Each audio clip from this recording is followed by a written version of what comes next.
Here's what happened, guys. I saw this chilling story online recently, but it happened all the way back in 2013 to a family owned bakery. And this is Vacatory Bakery in Connecticut that's still in operation. It started back in the early 1900s.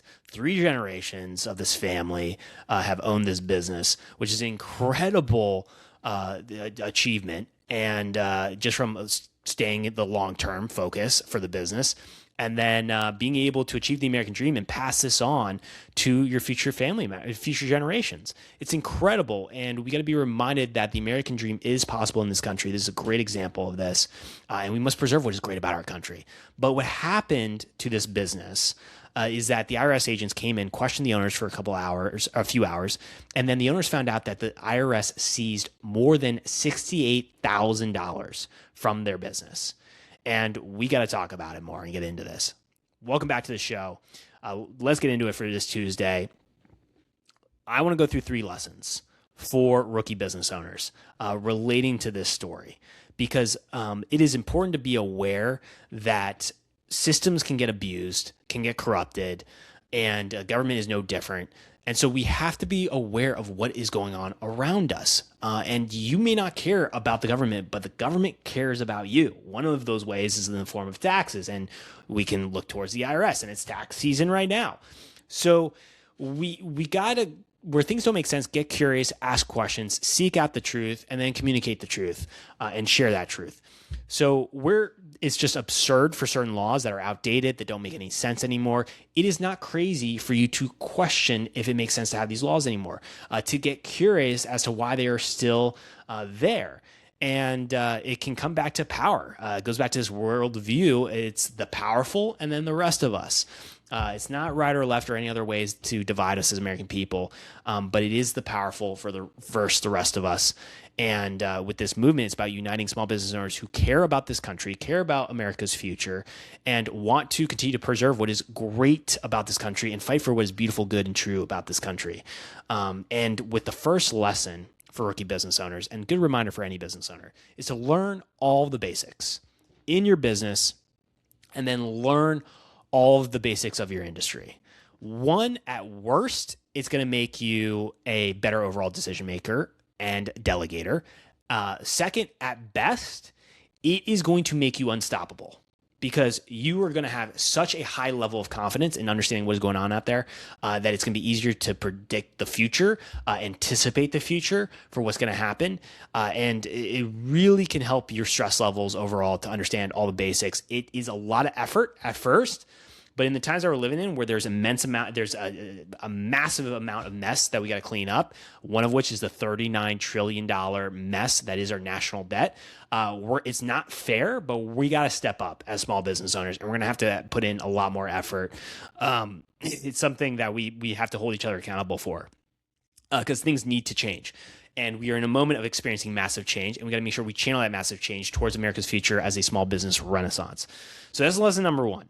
Now let me share with you a clip of the story that I saw online, just to reinforce this. And I want to get your feelings on what this would be like. How would you feel if this happened to you?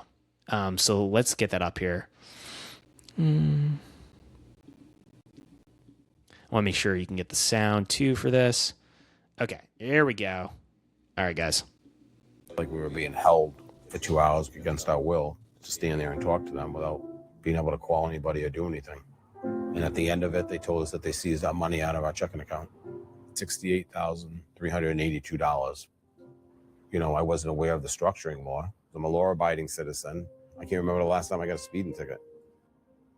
They've had our money since May 1st of 2013. Okay, so share the players here too. That video was uploaded by Institute for Justice, and they are a nonprofit.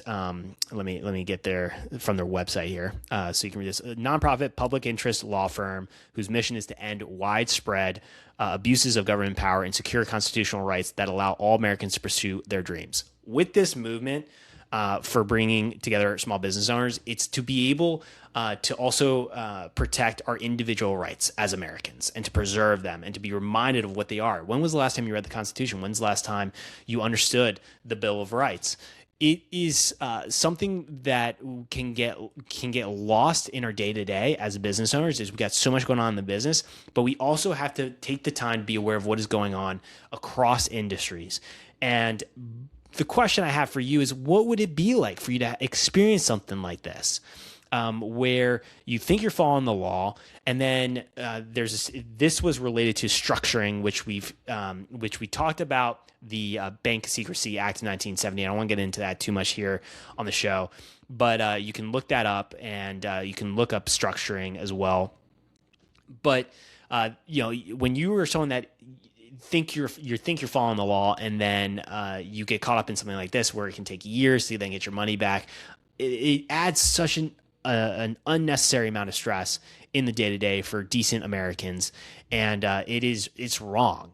And it's absurd that this can happen through our laws and regulations. And this is where, as a lesson number 2, is that you can understand, you can learn more about who your representatives are in government, because it's a reminder that your representatives are there to serve you and to serve us, the American people, and we are there to elect these officials and put them up there. And it's important for that system to not be abused and not be corrupted. But I could create a compilation, as I said, of politicians saying how corrupt the system is, and so it's not going to help to just ignore it, but to realize that no amount of hard work is going to turn an absurd law or regulation that hurts your business into being a helpful one for your business.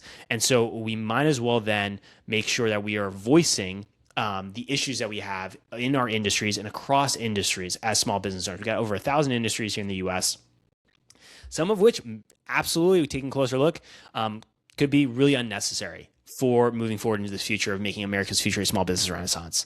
I'm not opposed to getting rid of industries that don't make any sense, because new ones can pop up as well. And with lesson 2, it's just realizing we cannot ignore this, and that we can actually declutter and shrink the power of the government.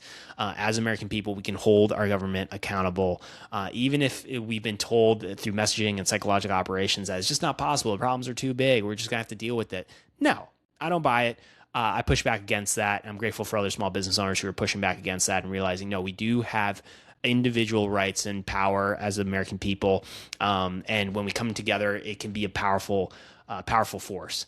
Because again, this worldview is important to have of the powerful and the rest of us. And we have absolutely the ability as American citizens to make sure that we are holding our government accountable. And this is a situation where we cannot let abuse and bullying happen.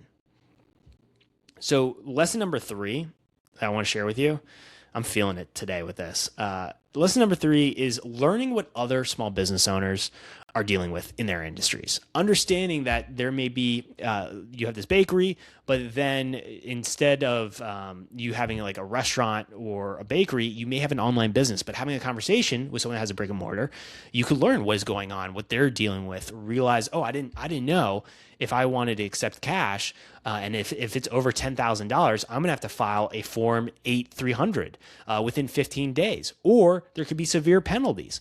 And then if I deposit cash, then that's over $10,000, I got to realize that the bank is going to then be required to send a currency transaction report to the government. Well, that feels weird, doesn't it? It feels like they're sending this report, and the original purpose was because of money laundering, but like, I'm not doing anything wrong, but why do I feel like I'm doing something wrong? Like, that feels weird. So then I may not want to accept the cash more. Well, where could that lead? Well, that can lead more towards all transactions being digital, which is where we're headed.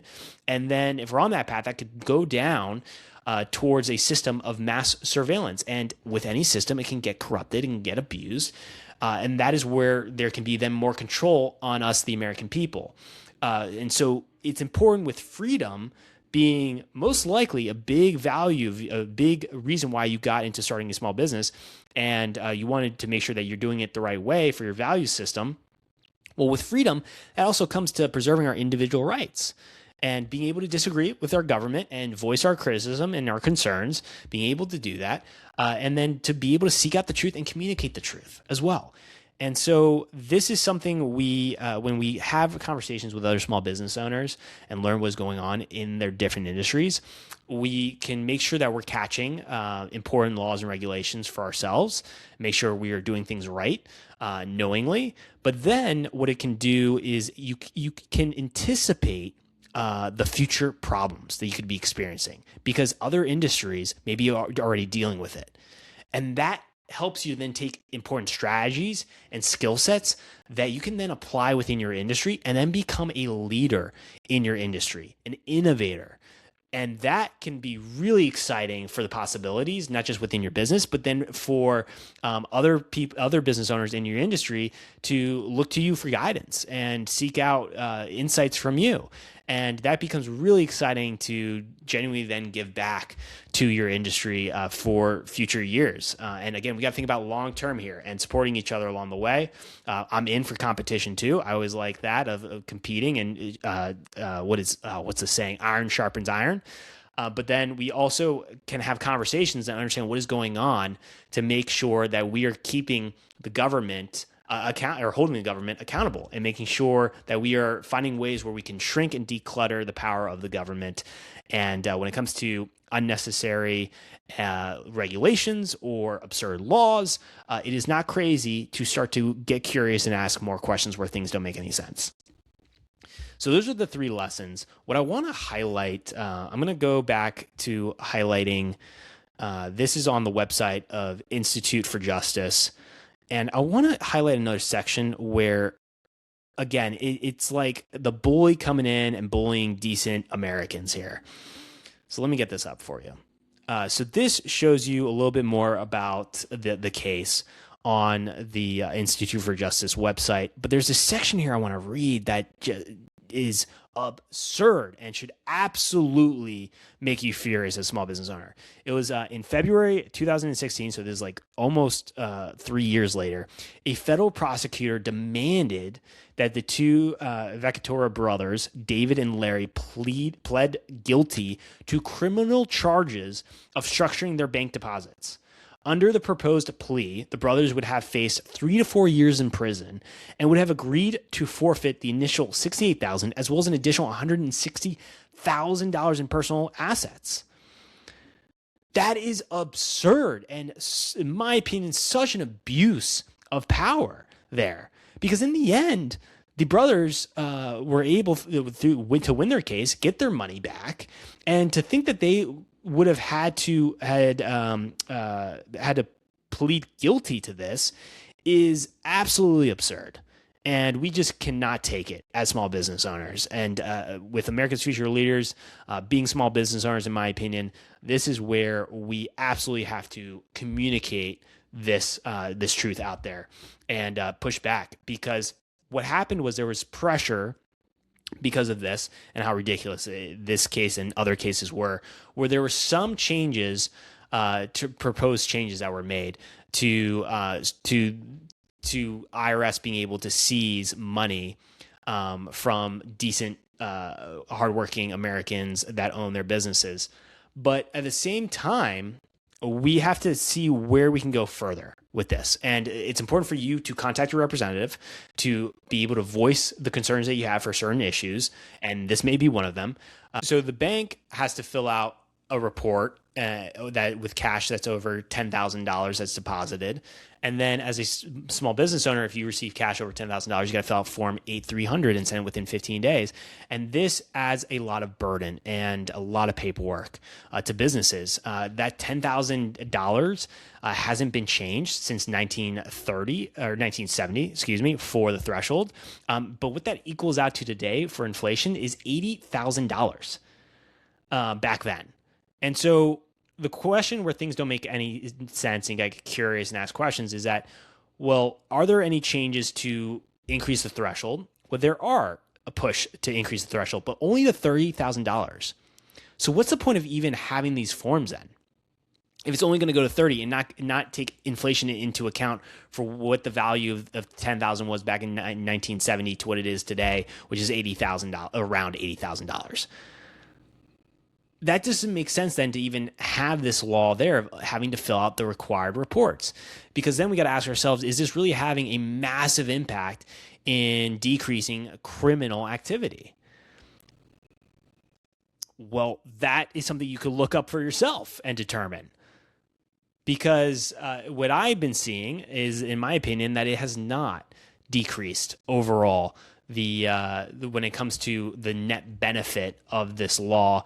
Has really helped to avoid transnational criminal organizations, because going back to the Department of Justice and looking at their website, it shows that there's been an increase of more transnational criminal organizations. And so the ability for you to be able to take in more cash and not have to add in more paperwork seems to make sense to me as a change that we could have to our laws, and make sure that we make it easier for small businesses to be able to operate in their day to day. And in this specific area, it just feels like it's an unnecessary. It's adding more of a burden to decent, hardworking Americans here. And that's my opinion looking at it. But those are my thoughts on this story. And then the 3 lessons to remember is: 1, learn the basics in all areas of your business. Number 2, understand who your representatives are, being able to voice the issues that you have to these representatives, and making sure to hold them accountable and put pressure on them to make changes. And then number 3 is learn what other small businesses are doing across their industries.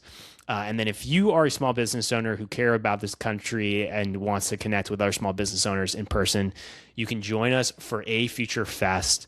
This is where you can register at futurefest.com in Charleston, South Carolina, happening on January 14th to 15th, 2027.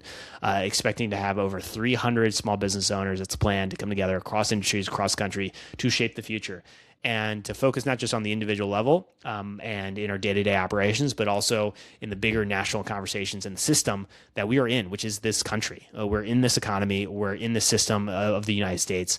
It can be corrupted. It can be abused. We cannot ignore that. And we can actually find ways to simplify this system and make sure that we are avoiding absurd barriers for our industries, and helping to make it easier for small businesses to continue to run their day-to-day operations, and to continue to be able to preserve what is great about this country, which is the American dream. So excited for that event, and then I will see you guys tomorrow.